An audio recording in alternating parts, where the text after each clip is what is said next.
Pertumbuhan adalah perubahan ukuran, dapat berupa panjang atau bobot dalam waktu tertentu. Jadi, untuk menghitung pertumbuhan diperlukan data panjang atau bobot dan umur atau waktu. Menurut Effendi, pada tahun 1979, pertumbuhan dapat dinyatakan dengan suatu ekspresi matematika. Misalnya yang dimaksud dengan pertumbuhan mutlak ialah ukuran rata-rata ikan pada umur tertentu, seperti ukuran panjang rata-rata ikan berumur 1 tahun, atau bobot rata-rata ikan berumur 3 tahun dan sebagainya. Bila dilihat dari hubungan panjang dan bobot tubuh ikan, maka pola pertumbuhan ikan dapat dibagi atas 3 pola pertumbuhan, yaitu yang pertama, bila harga koefisien regresinya lebih kecil dari 3, maka pertumbuhan panjang ikan tersebut lebih cepat dari pertumbuhan bobotnya, dan ini disebut dengan pola alometrik negatif. Yang kedua, yaitu bila harga koefisien regresinya sama dengan 3, maka pertumbuhan panjang ikan tersebut sama dengan pertumbuhan bobotnya, dan ini disebut dengan pola isometrik. Lalu, pola yang ketiga yaitu pola alometrik positif, di mana harga koefisien regresinya lebih besar dari 3, maka pertumbuhan bobot ikan tersebut lebih cepat dari pertumbuhan panjangnya. Adapun faktor-faktor yang mempengaruhi pertumbuhan ikan, yang pertama yaitu kualitas air untuk pembesaran ikan, yang kedua ada ketersediaan pakan, dan yang ketiga yaitu serangan penyakit. Bahan dan alat yang harus dipersiapkan dalam materi praktikum pertumbuhan ikan ini yang pertama yaitu ikan-ikan dari genus Rasbora, yang kedua ada timbangan elektrik, yang ketiga ada jangka sorong ataupun penggaris, yang keempat ada talenan, dan alas plastik. Prosedur kerja yang harus dilakukan, yang pertama, ikan terlebih dahulu ditimbang dengan timbangan elektrik. Lalu yang kedua, ukurlah panjang ikan dengan jangka sorong. Setelah itu, tentukan faktor kondisi, lalu menentukan pola pertumbuhan ikan-ikan tersebut. Tingkat kematangan gonad. Tingkat kematangan gonad merupakan pengelompokan kematangan gonad ikan berdasarkan perubahan-perubahan yang terjadi.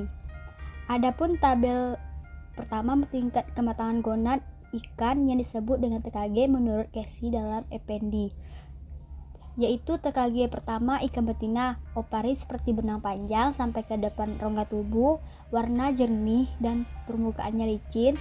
TKG pertama ikan jantan, testis seperti benang, lebih pendek dan terlihat ujung jadi rongga tubuh, warnanya jernih. TKG 2 ikan betina, ukuran opari lebih besar, warna lebih gelap kekuning-kuningan, telur belum terlihat jelas dengan mata. TKG 2 ikan jantan, ukuran testis lebih besar, warnanya putih seperti susu, bentuknya lebih jelas daripada tingkat 1.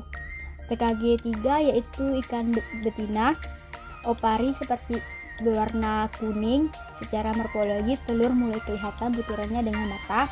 TKG 3 ikan jantan, permukaan testis tampak bergerigi, warna makin putih, testis makin besar, kalau diawetkan mudah putus.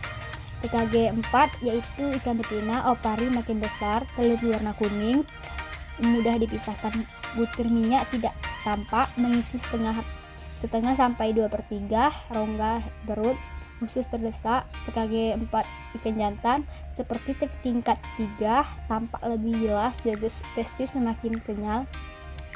TKG 5 yaitu ikan betina, opari semakin berkerut, dinding tebal, butir telur sisa terdapat di dekat pelepasan, banyak telur seperti pada tingkat 2. TKG 5 ikan jantan, testis bagian belakang kempes dan bagian dekat pelepasan masih bersih.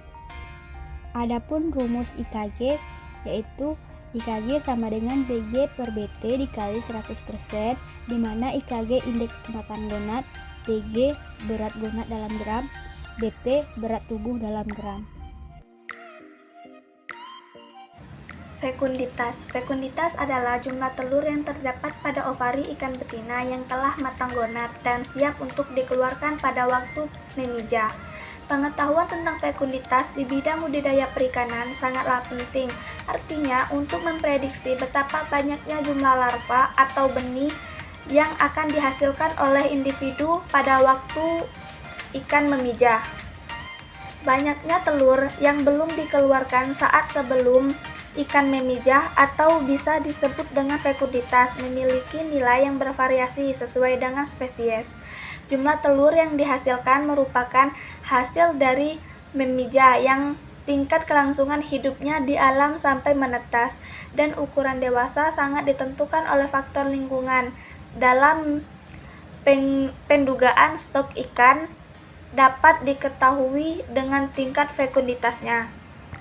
Telur yang dihasilkan memiliki ukuran yang bervariasi. Ukuran telur dapat dilihat dengan menghitung diameter telur. Diameter telur merupakan garis tengah atau ukuran panjang dari suatu telur dengan mikrometer yang berskala yang sudah tertera. Nah, di sini ada faktor-faktor yang mempengaruhi fekunditas. Yang pertama, sampai umur tertentu fekunditas itu akan bertambah kemudian menurun. Fekunditas relatifnya menurun sebelum terjadi penurunan fekunditas mutlak. Fekunditas relatif maksimum terjadi pada golongan ikan yang muda, sedangkan ikan yang sudah tua kadang tidak memiliki pemijah setiap tahun. Yang kedua, fekunditas mutlak atau relatif sering menjadi kecil pada ikan-ikan atau kelas umur yang jumlahnya banyak. Yang ketiga, naiknya fekunditas populasi dapat disebabkan oleh kematangan gonad yang lebih awal dari individu yang tumbuh lebih cepat. Selanjutnya, ikan yang bentuknya kecil dengan kematangan gonad yang lebih awal serta fekunditasnya tinggi mungkin disebabkan oleh kandungan makanan dan predator dalam jumlah besar. Alat dan bahan untuk menghitung jumlah telur yaitu talenan, pisau karter, plastik, dan juga ikan.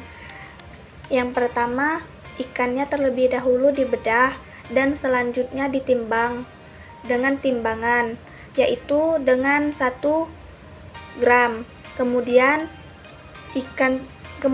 telur tersebut dihitung untuk mengetahui banyaknya telur.